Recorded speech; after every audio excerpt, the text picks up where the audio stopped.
A professora Rita Duval, coordenadora do curso de Relações Internacionais da Faculdade Santa Marcelina, está aqui conosco. Rita, boa noite, obrigado pela gentileza, bem-vinda. Boa noite, eu que agradeço o convite.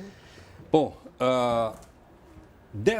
eu suponho que uma visita como essa deve ter sido articulada diplomaticamente durante meses e meses, não é verdade? Sem dúvida. Quer dizer, ninguém chega num outro país assim, dizendo, não, vamos ver qual é a nossa agenda, né? Claro. Na sua avaliação, o que tem, além simplesmente das cerimônias religiosas, né, essa participação do Papa em Cuba? Bom, é inegável que o Papa ajudou a costurar essa reabertura, né, de Cuba para o mundo e a reaproximação, inclusive, com os Estados Unidos. E há uma preocupação, evidentemente, do Papa e da Igreja Católica, no sentido de que aquelas que são conquistas sociais sejam mantidas apesar dessa mudança no plano econômico que Cuba está sofrendo e que deve, sem dúvida alguma, tomar um âmbito ainda maior, não é? Então, a ideia, a princípio, seria essa. Uma outra questão importante diz respeito à religião, não é? A religião católica é uma religião importante em Cuba, mas existem religiões de matriz africana que também tem bastante espaço. E a ideia aí seria, então, tentar construir, né, um cenário onde houvesse espaço para o catolicismo, para o avanço do catolicismo, apesar da existência dessas religiões de matriz africana. Talvez buscando o caminho aí do consenso, já que o sincretismo religioso é algo bastante presente em Cuba. Sim. Perguntar o seguinte, os regimes inspirados na antiga União Soviética, inclusive cubano, sim, a partir daquele princípio, né, em cima de uma frase do velho Marx que dizia religião é o ópio do povo, sim, não é verdade? Sim. Então eles tentaram acabar com a religião, por exemplo, na Rússia, tentaram acabar, por exemplo, no Azerbaijão, que é um país islâmico, tentaram acabar na Geórgia, que é um país cristão, por aí afora. Claro. Esses países eram ateus. Cuba também era ateu. Então, em Cuba, o processo é um pouquinho diferente, né? Essa intolerância com a questão religiosa foi uma preocupação menor no regime de Cuba, embora ela também existisse. Né? E essa visita do Papa, indiscutivelmente, tem essa preocupação de ampliar, digamos assim, né, a presença do catolicismo dentro de Cuba. Então, o catolicismo continuou se desenvolvendo na ilha, mesmo durante a ditadura do Castro. Exatamente, exatamente.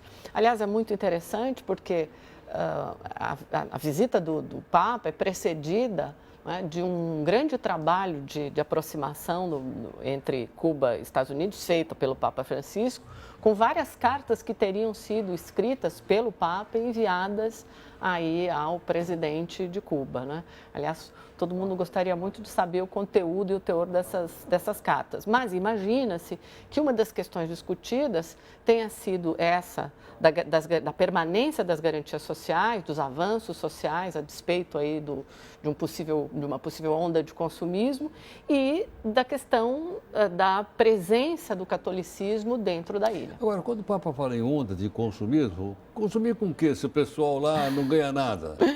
O salário é muito pequenininho.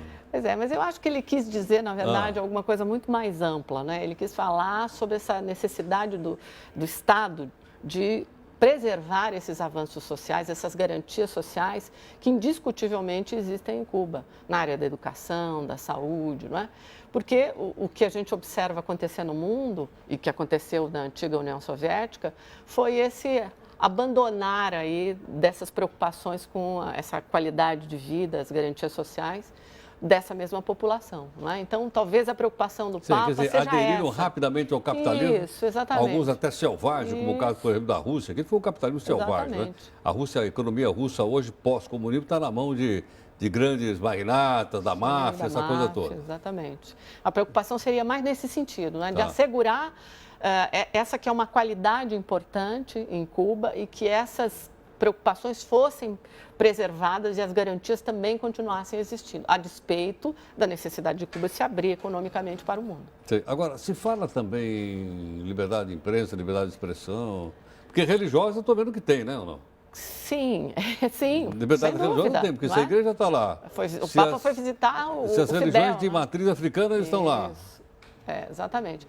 É claro que questão das liberdades foi de leve tocada pelo Papa ao longo dos seus pronunciamentos, digamos assim, quando ele fala das garantias, da necessidade de se pensar na paz mundial, na paz entre os povos, né? Em se assegurar direitos que são fundamentais, porque o Papa é um grande defensor dos direitos humanos. Então, é óbvio, né, que, como você mesmo disse, conhecendo o cenário para o qual ele viaja, né, em que lugar ele está, ele toma muito cuidado, mas essa fala indica interpretações mais amplas, extensivas acerca das liberdades. Inclusive, com relação àqueles que estão presos hoje, porque são adversários do regime de Castro. São chamados presos políticos. Isso, exatamente. Então, há também uma fala no sentido da liberdade, dos direitos fundamentais, dos direitos humanos, que está inserida nesse contexto aí. Entendo. Nosso internauta e espectador também tem pergunta para você? Pois não, Bárbara. Boa noite, Rita. O Alexandre Ferraz, de Chapecó, Santa Catarina, pergunta qual a importância e por que a visita do Papa Francisco a Cuba foi o pontapé inicial para a reaproximação com os Estados Unidos, sendo que outros papas já visitaram a ilha. Bom, a resposta está na própria personalidade do Papa, não é? Esse Papa Francisco é um grande mediador, não é? E tem feito esse papel, tem feito uso da sua importância, né, da sua posição religiosa, exatamente para conduzir processos de mediação. E muito bem sucedido, inclusive, no caso de Cuba. Né?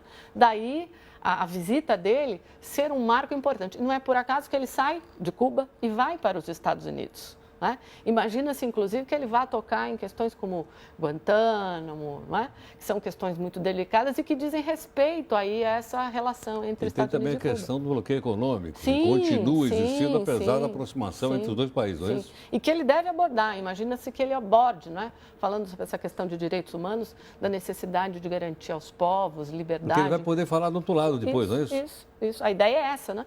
Quer dizer, ele fala do lado de cá, leva informações e pode, com muita propriedade, fazer essa mediação, dar continuidade a essa mediação, que é a vocação da sua personalidade, né? Não só a vocação de líder religioso que é.